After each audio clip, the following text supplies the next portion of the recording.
Hi everyone, welcome back. This week we're continuing in the book of Numbers. We're doing most of chapter 7, 8, 9, and 10. All right, let's get started. Chapter 7. Now when Moses had completed the erection of the dwelling and had anointed and consecrated it with all its equipment, as well as the altar with all its equipment, an offering was made by the princes of Israel, who were heads of ancestral houses, the same princes of the tribes who supervised the census. The offerings they brought before the Lord consisted of 6 baggage wagons and 12 oxen, that is, a wagon for every 2 princes and an ox for every prince. These they presented as their offering before the dwelling. The Lord then said to Moses, "Accept their offering, that these things may be put to use in the service of the meeting tent. Assign them to the Levites, to each group in proportion to its duties." So Moses accepted the wagons and oxen and assigned them to the Levites. He gave 2 wagons and 4 oxen to the Gershonites in proportion to their duties, and 4 wagons and 8 oxen to the Merarites in proportion to their duties, under the supervision of Ithamar, son of Aaron the priest. He gave none to the Kohathites because they had to carry on their shoulders the sacred objects which were to their charge. For the dedication of the altar also, the princes brought offerings before the altar on the day it was anointed. But the Lord said to Moses, "Let 1 prince a day present his offering for the dedication of the altar." The one who presented his offering on the first day was Nahshon, son of Amminadab, prince of the tribe of Judah.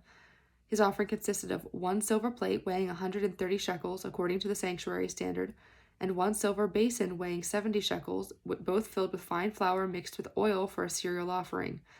1 gold cup of 10 shekels weight, filled with incense, 1 young bull, 1 ram, and 1 yearling lamb for a holocaust, 1 goat for a sin offering, and 2 oxen, 5 rams, 5 goats, and 5 yearling lambs for a peace offering. This was the offering of Nahshon, son of Amminadab. And then we continue on with days 2 through 12. Same pattern, just like that. Jumping down to verse 84. These are the offerings for the dedication of the altar, given by the princes of Israel on the occasion of its anointing: 12 silver plates, 12 silver basins, and 12 gold cups. Each silver plate weighed 130 shekels, and each silver basin 70, so that all the silver of these vessels amounted to 2,400 shekels, according to the sanctuary standard. The 12 gold cups that were filled with incense weighed 10 shekels apiece, according to the sanctuary standard, so that all the gold of the cups amounted to 120 shekels. The animals for the holocaust were, in all, 12 young bulls, 12 rams, 12 yearling lambs with their cereal offerings. Those for the sin offerings were 12 goats. The animals for the peace offerings were, in all, 24 oxen, 60 rams, 60 goats, and 60 yearling lambs. These then were the offerings for the dedication of the altar after it was anointed. When Moses entered the meeting tent to speak with him, he heard the voice addressing him from above the propitiatory and the ark of the commandments, from between the 2 cherubim, and it spoke to him. Chapter 8. The Lord spoke to Moses and said, "Give Aaron this command. When you set up the 7 lamps, have them throw their light toward the front of the lampstand." Aaron did so, setting up the lamps to face toward the front of the lampstand, just as the Lord had commanded Moses. The lampstand was made of beaten gold in both its shaft and its branches, according to the pattern which the Lord had shown Moses. The Lord said to Moses, "Take the Levites from among the Israelites and purify them. This is what you will do to them to purify them. Sprinkle them with the water of remission, then have them shave their whole bodies and wash their clothes, and so purify themselves. They shall take a young bull along with its cereal offerings of fine flour mixed with oil. You shall take another young bull for a sin offering, then have the Levites come forward in front of the meeting tent, where you shall assemble also the whole community of the Israelites. While the Levites are present before the Lord, the Israelites shall lay their hands upon them. Let Aaron then offer the Levites before the Lord as a wave offering from the Israelites, thus devoting them to the service of the Lord. The Levites in turn shall lay their hands on the heads of the bullocks, which shall then be immolated, the one as a sin offering and the other as a holocaust to the Lord, in atonement for the Levites. Thus then shall you have the Levites stand before Aaron and his sons to be offered as a wave offering to the Lord, and thus shall you set aside the Levites from the rest of the Israelites, that they may be mine. Only then shall the Levites enter upon their service in the meeting tent. You shall purify them and offer them as a wave offering, because they, among the Israelites, are strictly dedicated to me. I have taken them for myself in place of every firstborn that opens the womb among the Israelites. Indeed, all the firstborn among the Israelites, both men and of beast, belong to me. I consecrated them to myself on the day I slew all the firstborn in the land of Egypt. But in place of all the firstborn Israelites, I have taken the Levites, and I have given these dedicated Israelites to Aaron and his sons to discharge the duties of the Israelites in the meeting tent and to make atonement for them, so that no plague may strike among the Israelites should they come near the sanctuary. Thus then did Moses and Aaron and the whole community of the Israelites deal with the Levites, carrying out exactly the command which the Lord had given Moses concerning them. When the Levites had cleansed themselves of sin and washed their clothes, Aaron offered them as a wave offering before the Lord, and made atonement for them to purify them. Only then did they enter upon their service in the meeting tent under the supervision of Aaron and his sons. The command which the Lord had given Moses concerning the Levites was carried out. The Lord said to Moses, "This is the rule for the Levites. Each from his 25th year onward shall perform the required service in the meeting tent. When he is 50 years old, he shall retire from the required service and work no longer. His service with his fellow Levites shall consist in serving their responsibilities in the meeting tent, but he shall not do the work. This then is how you are to regulate the duties of the Levites."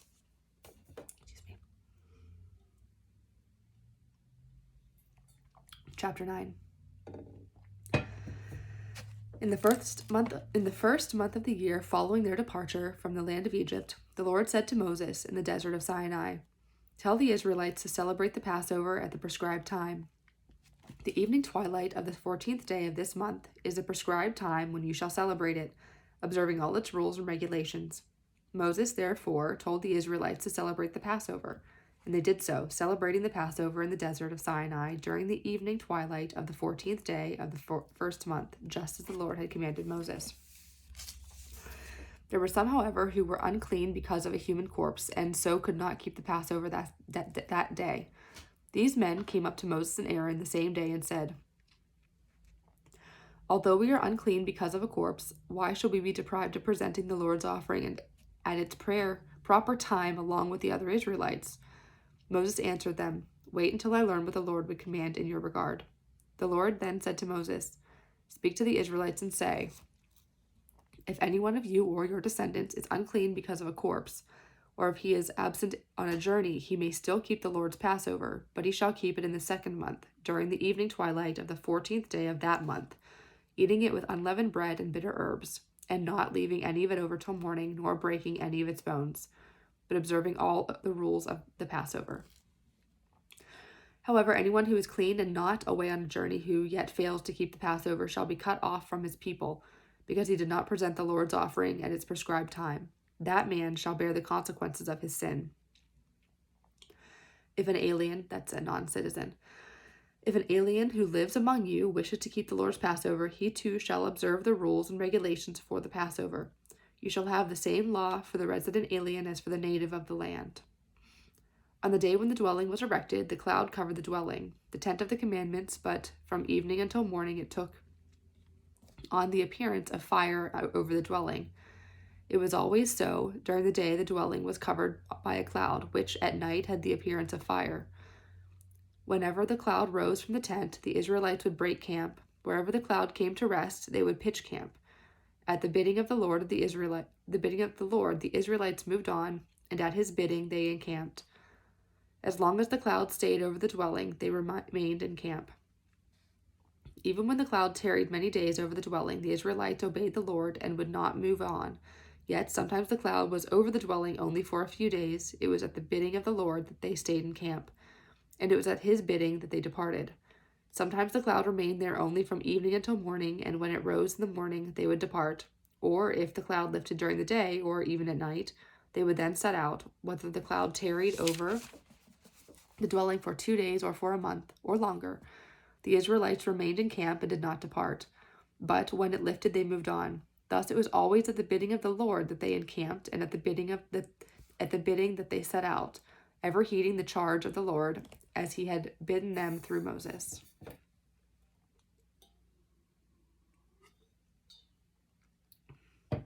interesting to think about how, interesting to think about how involved, clearly involved the Lord was in their day-to-day lives at that time. How, when the cloud was there, they stayed. When it moved, they moved. It was a visual involvement that sometimes it's easy to forget in a modern world, that the Lord is just as present in our lives now. We just maybe don't see him as a cloud like they did then. So we have to remember that he's just as present now as he was then. Anyways, chapter 10. The Lord said to Moses, "Make 2 trumpets of beaten silver, which you shall use in assembling the community and in breaking camp. When both are blown, the whole community shall gather around you at the entrance of the meeting tent. But when one of them is blown, only the princes, the chiefs of the troops of Israel, shall gather around you. When you sound the first alarm, those encamped on the east side shall set out. When you sound the second alarm, those encamped on the south side shall set out. When you sound the third alarm, those encamped on the west side shall set out. And when you sound the fourth alarm, those encamped on the north side shall set out. Thus shall the alarm be sounded for them to depart. But in calling forth an assembly, you are to blow an ordinary blast without sounding the alarm. It is the sons of Aaron, the priests, who shall blow the trumpets, and the use of them is prescribed by perpetual statute for you and for your descendants. When in your own land you go to war against an enemy that is attacking you, you shall sound the alarm on the trumpets, and the Lord your God will remember you and save you from your foes. On your days of celebration, your festivals, and your new moon feasts, you shall blow the trumpets over your holocausts and your peace offerings. This will serve as a reminder of you before your God. I, the Lord, am your God." In the second year, on the 20th day of the second month, the cloud rose from the dwelling of the commandments. The Israelites moved on from the desert of Sinai by stages until the cloud came to rest in the desert of Paran. The first time that they broke camp at the bidding of the Lord through Moses, the camp of the Judahites, under its own standard and arranged in companies, was the first to set out. Nashon, son of Amminadab, was over their host, and Nathaniel, son of Zuar, over the host of the tribe of Issachar, and Elab, son of Helon, over the host of the tribe of Zebulun. Then, after the dwelling was dismantled, the clans of Gershon and Merari set out, carrying the dwelling. The camp of the Reubenites, under its own standard and arranged in companies, was the next to set out, with Elizur, son of Shedeur, over their host, and Shelumiel, son of Zurishadai, over the host of the tribe of Simeon, and Eliasaph, son of Reuel, over the host of the tribe of Gad. The clan of Kohath then set out, carrying the sacred objects for the dwelling, which was to be erected before their arrival. The camp of the Ephraimites set out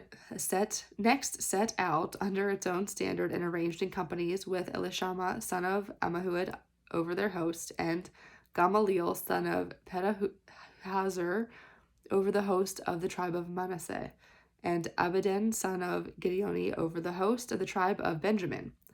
Finally, as a rear guard for all the camps, the camp of the Danites set out under its own standard and arranged in companies, with Ahazer, son of Ammishaddai, over their host, and Pagiel, son of Okran, over the host of the tribe of Asher, and Ahira, son of Enan, over the host of the tribe of Naphtali.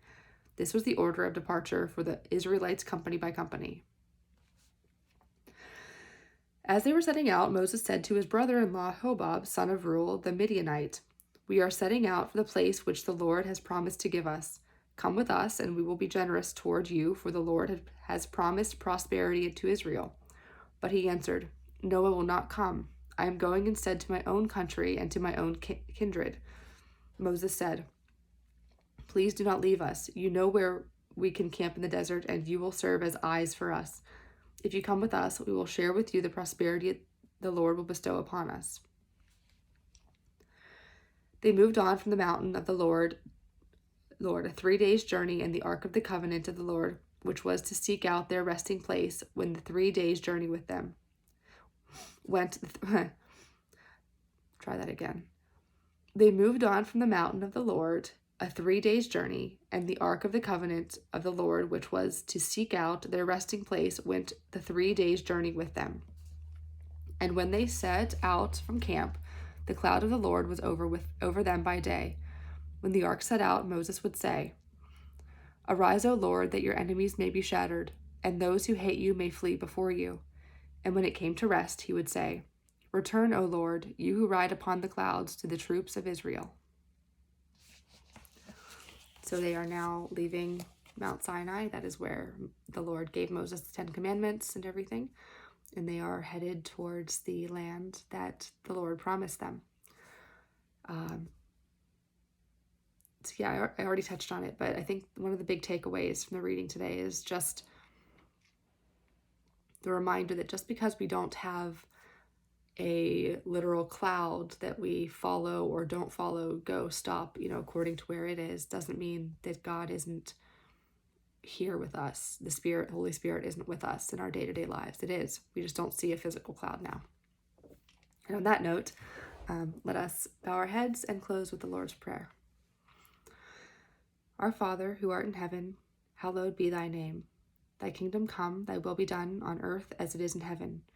Give us this day our daily bread, and forgive us our trespasses, as we forgive those who trespass against us. And lead us not into temptation, but deliver us from evil. For thine is the kingdom, the power, and the glory, forever and ever. Amen. All right, I hope you have a great rest of your Sunday, and I will see you next week. Bye-bye.